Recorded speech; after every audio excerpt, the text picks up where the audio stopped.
Salam sejahtera bagi kita semua.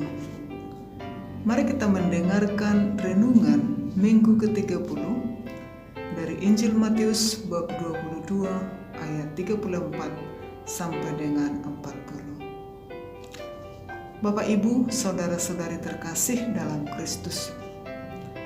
Bila kita ditanya, apakah yang membuat kita bisa betah hidup bersama dengan orang lain?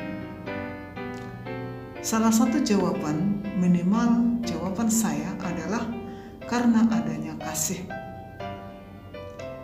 Bila dalam diri saya tidak ada kasih, dan juga dalam diri orang yang tinggal bersama saya tidak ada kasih, maka saya tidak akan betah tinggal bersama mereka, dan sebaliknya.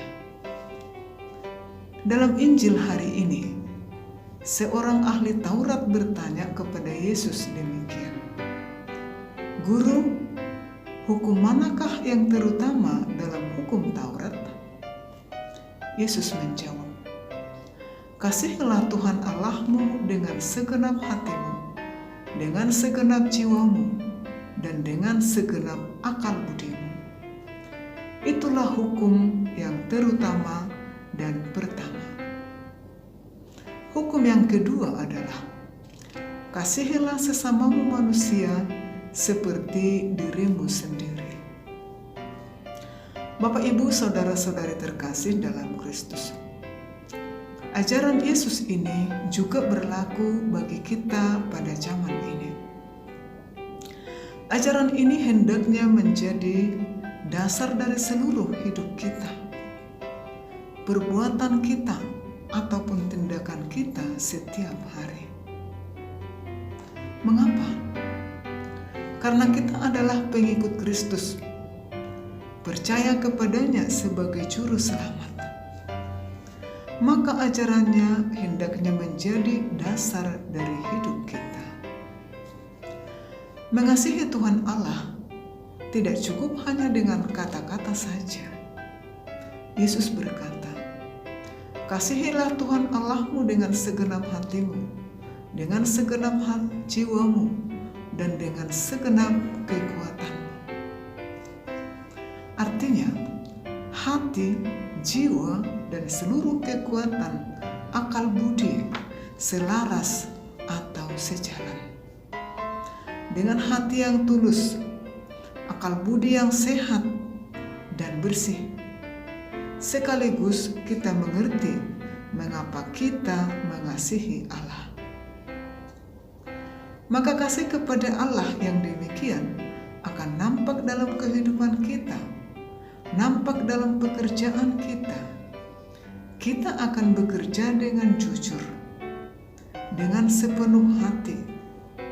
Tidak ada lagi dibarengi dengan motivasi yang menguntungkan diri sendiri.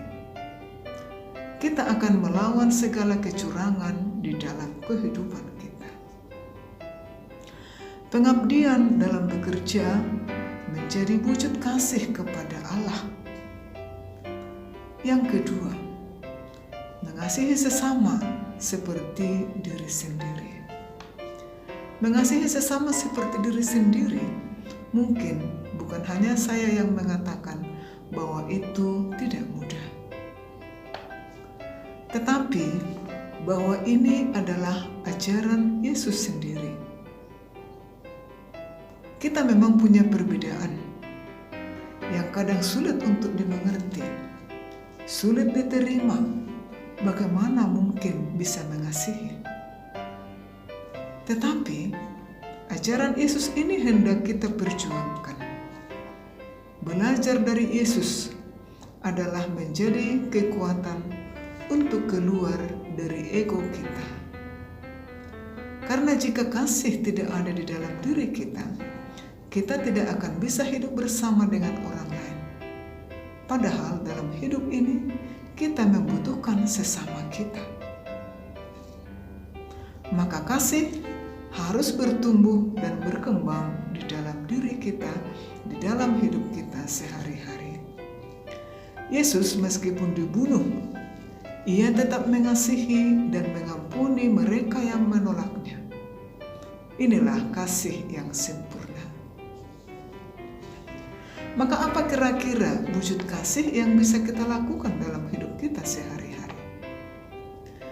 Rela mengampuni, rela menolong sesama yang membutuhkan, rela berbagi apa yang kita miliki, peduli dan memperhatikan sesama yang menderita, tidak menutup hati kepada orang lain, dan lain sebagainya. Bapak, Ibu, saudara-saudari terkasih, semoga kita dikuatkan oleh kasih Kristus sendiri untuk dapat mengasihi Tuhan Allah dengan segenap hati kita dan juga mengasihi sesama seperti diri kita sendiri, sebagaimana diajarkan Yesus kepada kita pada hari ini. Amin.